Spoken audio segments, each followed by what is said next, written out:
Welcome to Honestly Rated. Today we'll be talking about your favorite crustacean, Wham Shell.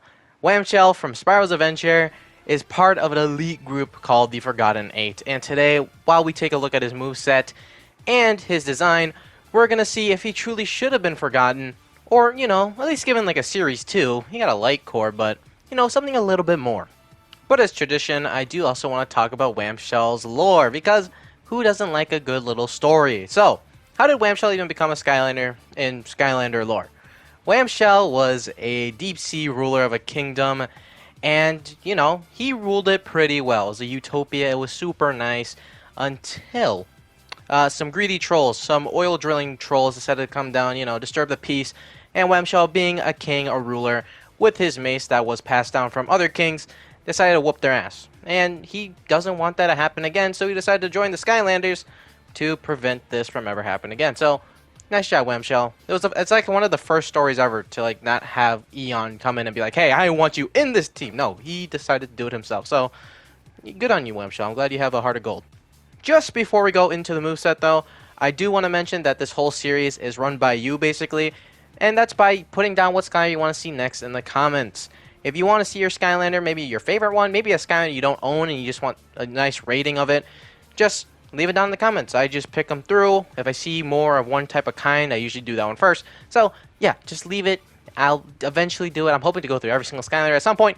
But with that all said, let's go take a look at Wham Shell's moveset and design. Starting off with a doozy, we got Mellow Constranian Mace and Starfish Bullets, which I'm hoping I said that first word right in the slightest of ways.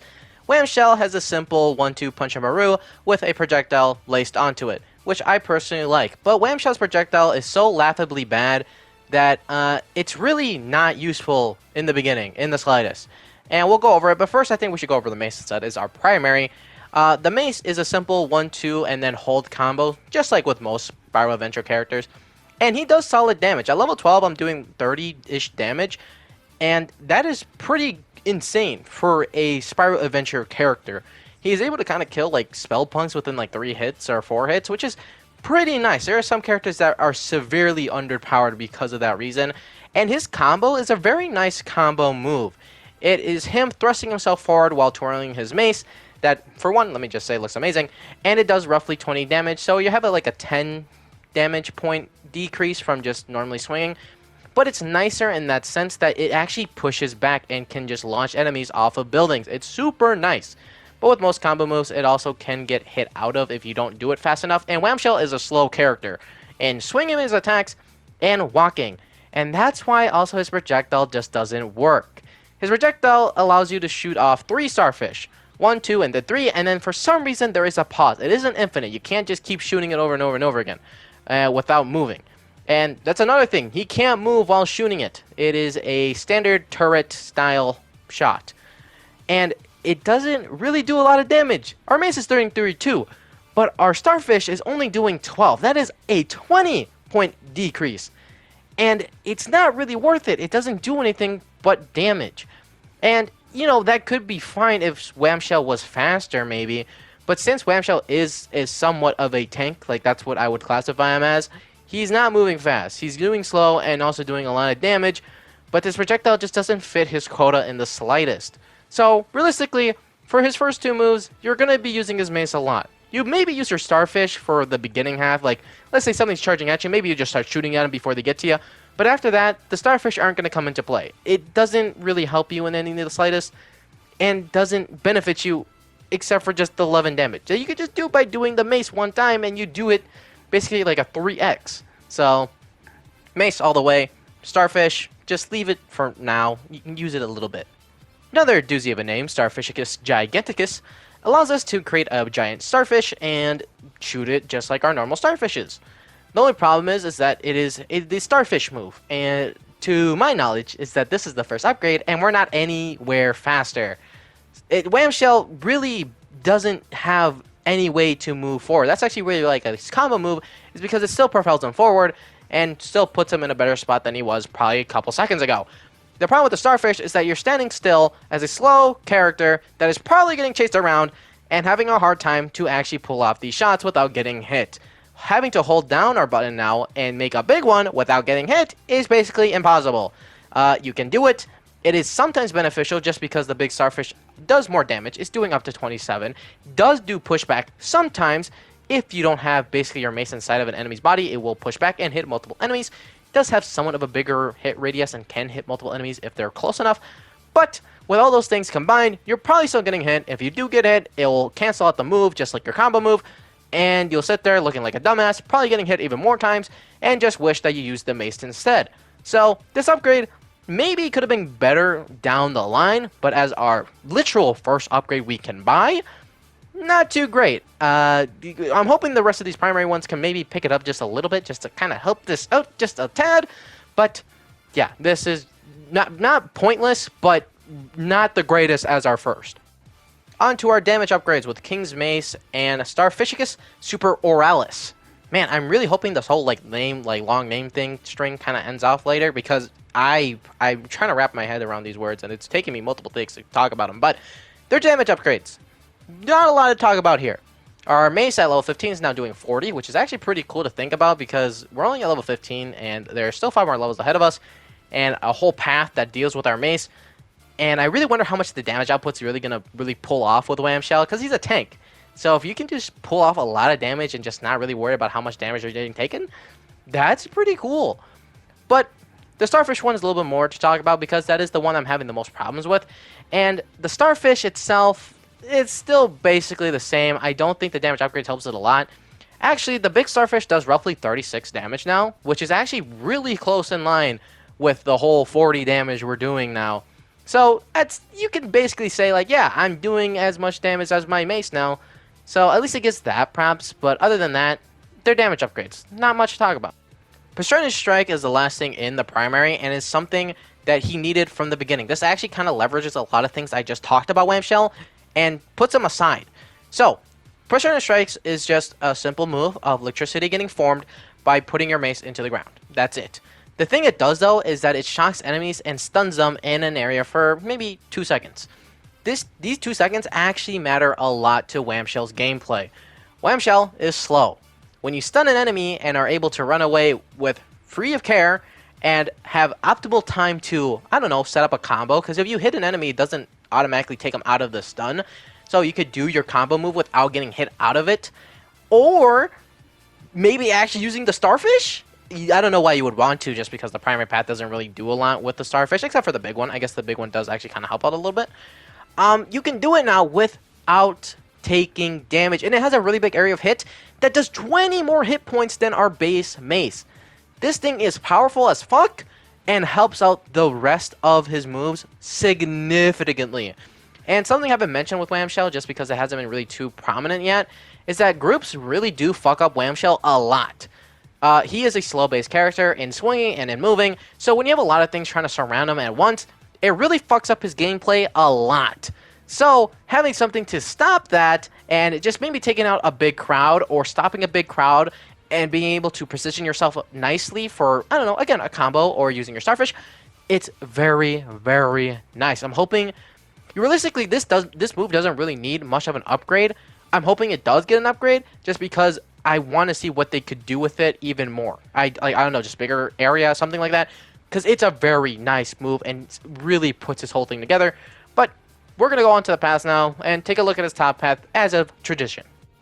Captain Crustacean's name is top path, and we are dealing with his Mace, with Crustacean combos and Mega Trident being the first two. Mega Trident is just a damage upgrade, which is giving him 10 points-ish more of damage. So now he's doing 50 at level 17, which is pretty nice, I can't lie. I do like added damage. Wham Shell already, again, doing a lot of damage.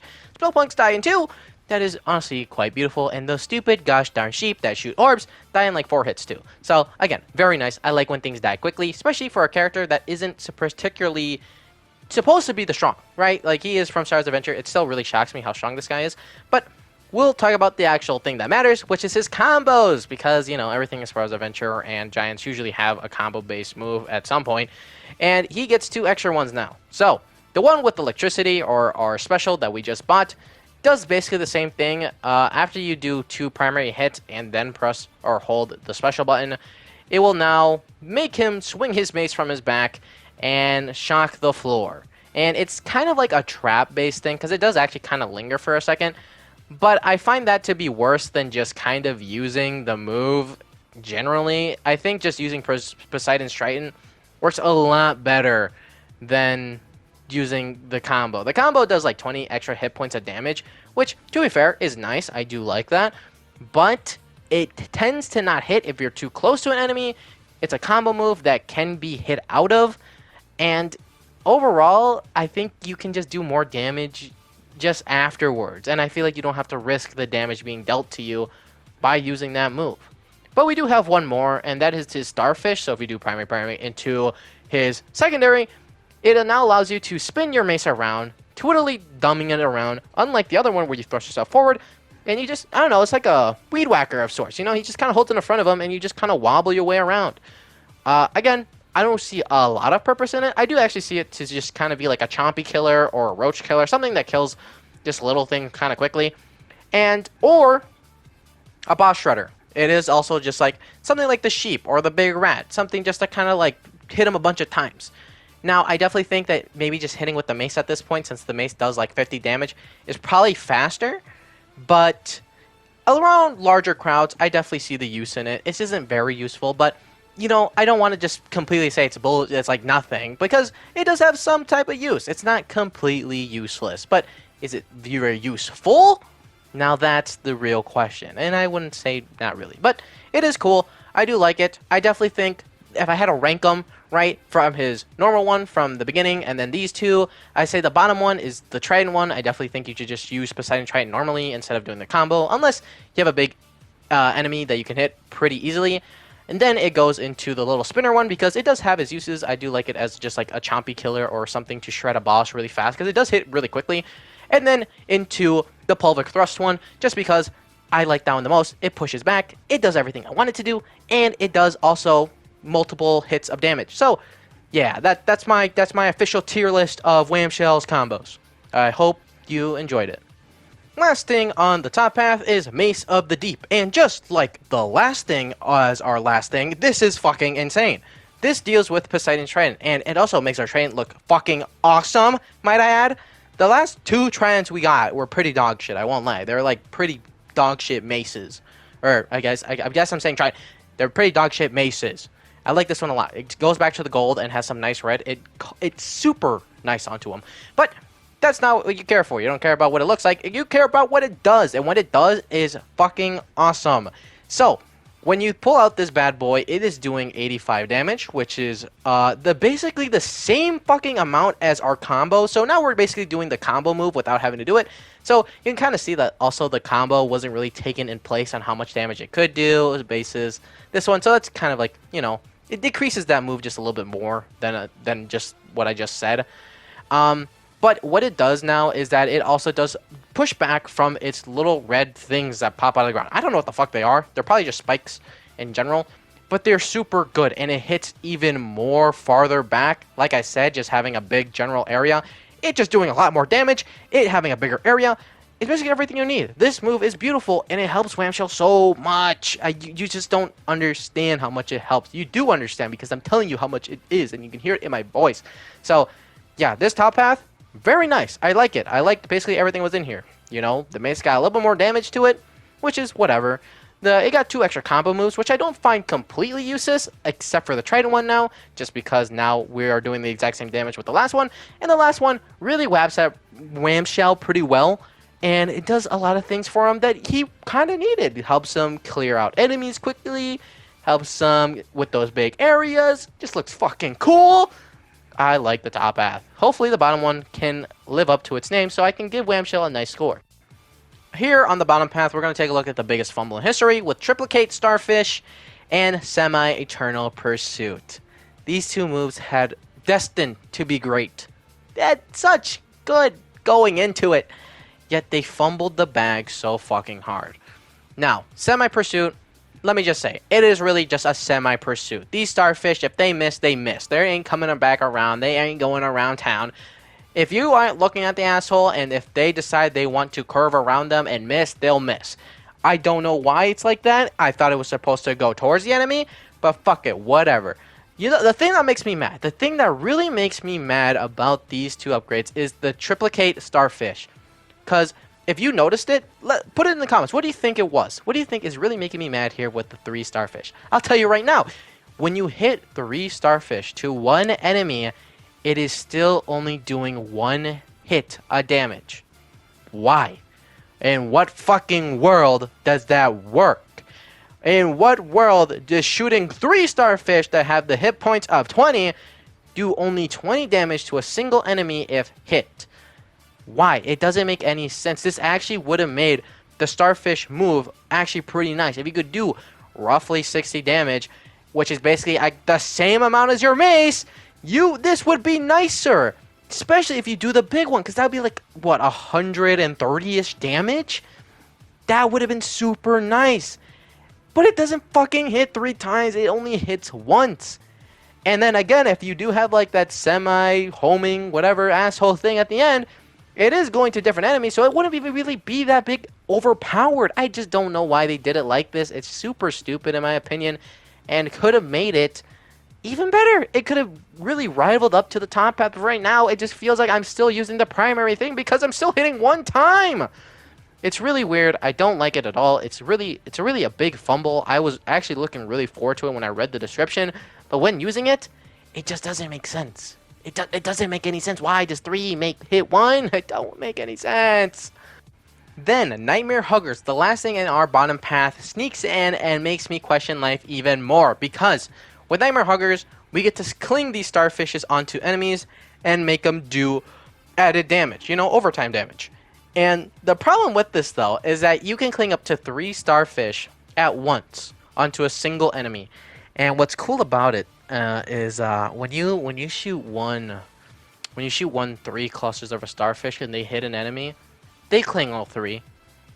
They cling all 3. So it registers that I'm hitting a single enemy with 3 Starfish at once, but it won't register that I'm dealing 3 times the damage. Then it doesn't make any sense. I don't know why it's programmed like this. I don't know why it does it like this, but it sucks.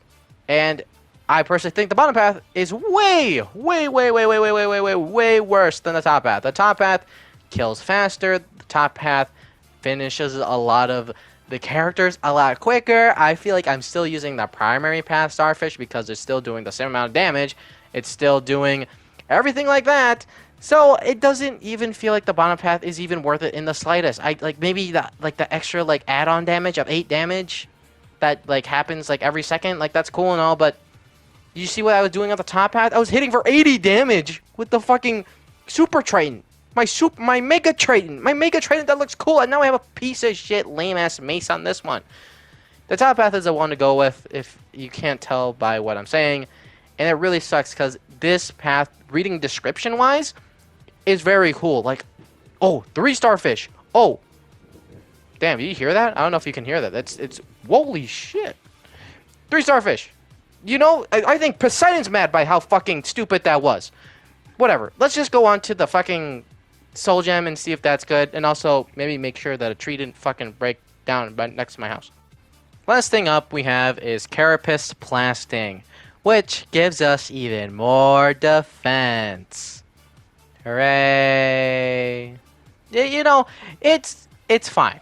This is Spyro's Adventures characters. They don't have the most unique of things. If I have to, point out, it does give you more defense. And you know what? To be fair, Wham does have a lot of fucking health. I didn't mention it, but at level 20, he has basically almost 900, 800 health, which is a lot. That's a shitload for Wham. So, yeah, just giving him more defense just kind of makes him more of a character that you kind of just want to play up close, which is exactly why you probably want the top path, other than the bottom path. It's just the way things go, man. So, yeah, it's not bad. It's not the worst. I'll give it a slight pass just because, still from the first game. I wish maybe he did get a Series 2 to maybe give him something a little bit more cool, but it's fine. It's all good, folks. It's all good. But with that all said, Wham is now done. We have downloaded every single one of his moves. I counted every single spike on his body and Mace, and I'm ready to give my decision on what to finally rate Wham honestly. And I'm going to give him a 3.5 out of 5. Oh, I almost said 10, and that would have been crazy because I don't believe in that. He's a 3.5 out of 5. Wham isn't a crazy character. I think his top path is really fun. I think he's really strong, and I really do like the amount of bulk he was given. But his Starfish and his bottom path in general tend to be on the weaker side of a lot of things, and I just don't think I can give him that spectacular rating without at least one of those two being fixed. If the Starfish move at the bottom path was there, he would have definitely been like a 4.5. I think he's not near perfect with that, but I definitely would have done it. Like, it would have been just like locked in, ready to load. I like Wham Shell. He's pretty cool. I like his damage. I like his tankus. I like a lot of things about him. But with those things in mind, it just doesn't work for me. So, yeah, that's what I'm going to give Wham Shell. He's still not bad. I definitely would say to pick him up. I definitely like this guy. Go with the top path for sure if you want to have a really great time. You can go with the bottom path if you want, but I definitely think you're limiting yourself to Wham Shell and maybe end up disliking him a lot more than liking him. But other than that, thank you guys for watching all the way far. This was a yap one, I won't lie. Wham Shell is just a very unique character, and a lot of things had to be said about the decisions they made with the guy and the things done with him. But hey, you watched all the way through, so that means I at least did something right. So thank you. Thank you. And the way that I like to show my gratitude is by picking your Skylanders. So please leave them down in the comments, whatever you want to see, except for Robo, because I don't own that guy. But other than that, I can do anybody that I want to. So just leave it down, and I'll pick them eventually. So yeah, subscribe if you enjoyed this type of video. Go watch my playlist of them. It's on my channel. Or go watch my other videos. I make like toy to life stuff and other games that I like to play. So do that, please. And if you don't want to, it's all good here. I'm just glad I at least got you to watch one of my videos. But other than that, thank you all again. And I hope to see you next time. Peace.